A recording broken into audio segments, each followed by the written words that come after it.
Now, the presenter of the BBC radio programme Women's Hour has sparked controversy after writing an article which appeared to question whether transgender women are real women.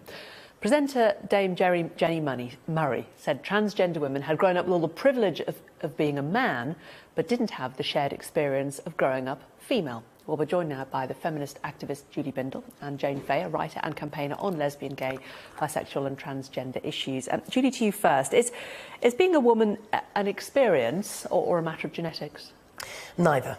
I never use the term real woman because I don't feel that I'm a real woman. I've no idea what it feels like to be a woman. It's a social construct that's been imposed upon girls as we grow up. So what I would say is gender is imposed upon us. It's a rule that harms women and benefits men, and biological sex is a material reality. So I am a woman, and the reason why I say this vehemently is because as a feminist we have to recognise that men have power over us in every structure of life, and we are raped and murdered and we are paid less than men because we are women. So I would refute the notion of real woman because that just sounds too essentialist. So let's remove the real from the Yes. statement. But are transgender people women? No, because if you are looking at the experience of growing up a girl, and if you then become a woman, you have had various, all over the world, wherever we are, we've had the fear and reality of men's violence, of men's supremacy, of men's power. So when you come to self-identification, when you have been raised a boy and raised a man,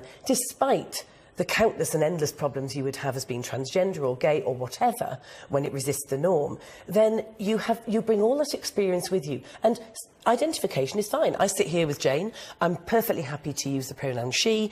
Jane is sitting here identifying as a woman. It is not the same as experiencing girlhood and the oppression of growing up as a woman. Well, let's see what Jane thinks about that. I mean, Jane, does someone who did grow up a man really know what it is to be a woman? It's to be a woman with different experience, and you grow up as you grow up. And I was fascinated. I mean, we're going to start with a little bit of agreement here, saying that neither of us think the term real woman is a very helpful phrase at all. Jenny Murray started out with an introduction saying, well, she's not like these radical feminists, not like Julie Bindel, because, you know, she's married and she's in a heterosexual relationship, which sounded strikingly like she was going down the road of saying, well, if you're not going out with a man, you're not a real woman. But she didn't say that. She you know, called for respect and protection from bullying and violence and equality absolutely. for all. I think the real issue, and if that is the case, then that is problematic in terms of what she said, because she's not daft. She knows that she is setting her hair running.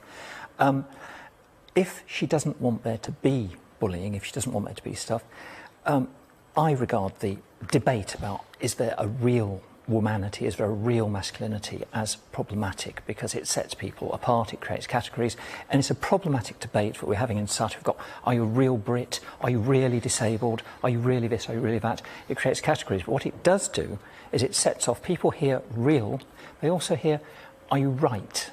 And that is what I've heard over the past. When people say, you're not real, you're not right, that has actually been actual prelude to someone trying to attack me. In other words, the two elide. Really? Well, I mean, feminists have been blamed for the election of Trump, for the deaths of trans teenagers, for all kinds of bigoted attacks on trans people that actually are also you know, my enemies are Jane's enemies. You know, women know fine well what bigotry is. We experience all kinds of violence, and 2 of us are killed every single, you know, week in this country because of domestic violence. So we all know what bigotry is. But Jenny Murray hasn't set off any hair running, Jane. This is a debate that has a McCarthyite, a nasty McCarthyite bent to it. We are not allowed as feminists anymore to say gender is a social construct. It's not real. Gender isn't in the brain. There is no male brain and female brain. We are not innately drawn to pink if we're girls and trucks and climbing trees if we're boys. And the transgender orthodoxy that we're not allowed to dispute anymore lest we get fired from our jobs or no platformed, as I have been, you know, is crazy. It's saying that a penis is a female body part if it's on a trans woman. Now, because we are oppressed by our biology, because we have unwanted pregnancies, can't get access to abortion, are raped and abused countless, endless times by men, We know what oppression is, and we have to say that female biology matters, and we cannot start using terms like chest feeding and pregnant people because it denies the experience of an oppressed people.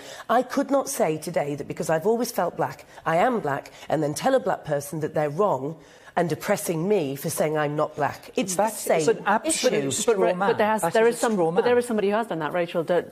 And she's been monstered. She has been monstered, and yet Caitlyn Jenner is seen as a hero. Jay, can I ask you? Before we did discuss this today, it was something I have to say that I felt uncomfortable talking about, because you do find whenever you do talk about transgender issues, in terms of terminology, it's very. I find it very easy, and I consider myself to be, entirely unenlightened and unprejudiced. Very easy to use wrong terminology. It is a debate that a lot of people shy away from, because very often you can receive a great deal of abuse from talking about it. Do you not think that we need to be, in order to promote understanding of transgender issues, it needs to be something that we can all talk about a lot more freely? Absolutely, if we can talk about it. The problem that you have is that so many of these debates become debates about people's right to exist. That's where they go. I know you're saying no. It's not. No, and I'm not making the accusation, and nor am I. Again, you're saying that we're having a go at feminists. It's not having a go at feminists. I'm having problems with one particular set of comments, because the way the news cycle goes is one person goes out there, says, I'm saying something really different and strange and original, and it's not different straight. We've heard this time and time and time again, and then they claim to be being shut down. Every single person, every single feminist, not bigots, not nutheads, every single feminist who dare, and I can count them all, unfortunately, here and now within this news item, who has dared to say, hold on, gender is a social construct. There's no male brain or female brain. You can't just turn up with a penis and a beard and say, I'm a woman and I demand you listen to me.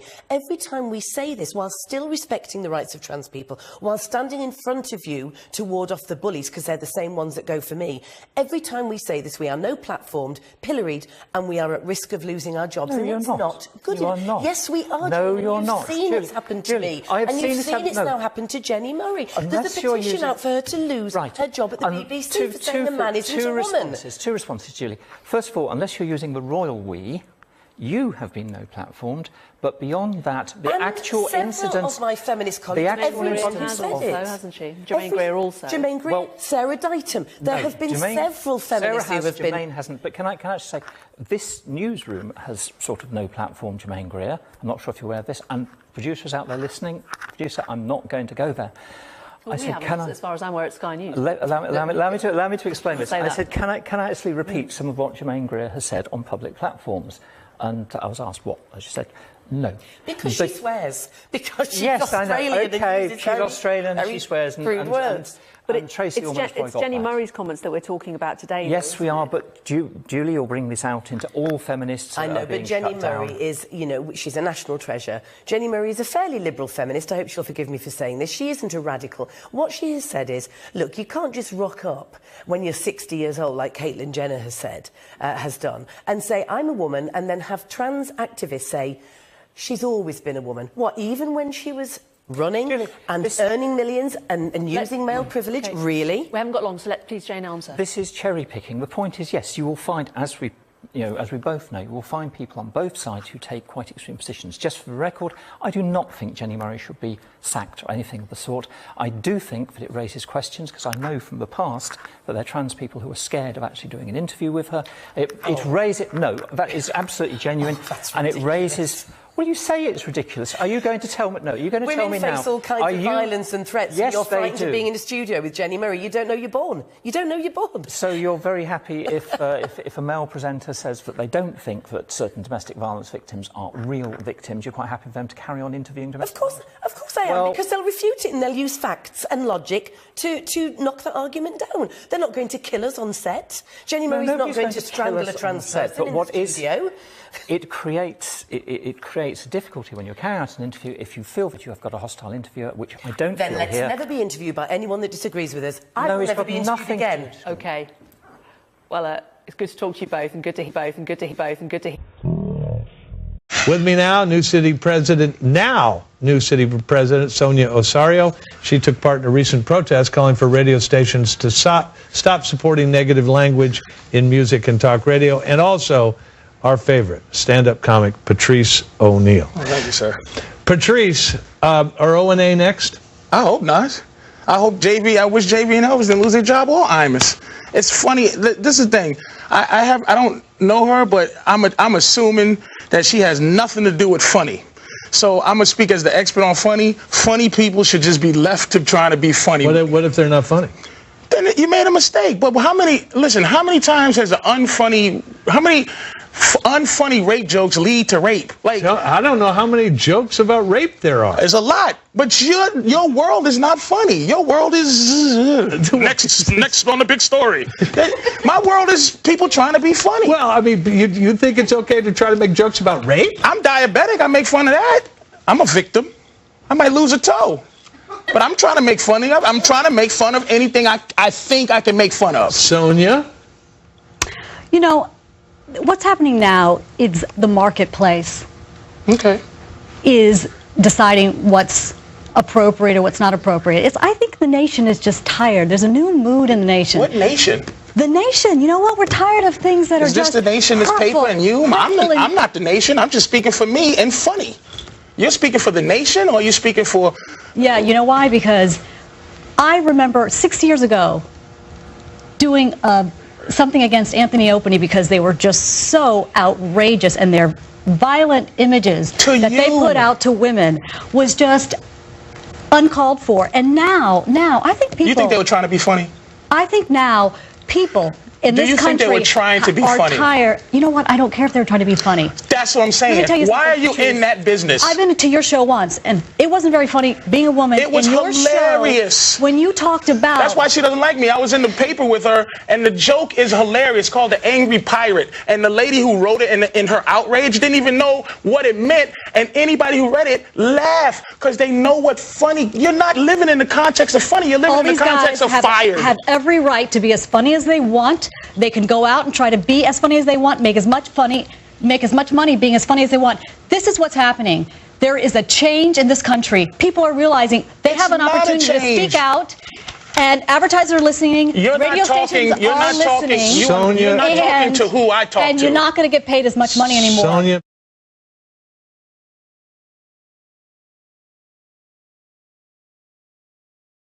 And advertisers are listening. Radio stations are listening. Sonia, you're not talking to who I talk to. And you're not going to get paid as much money anymore.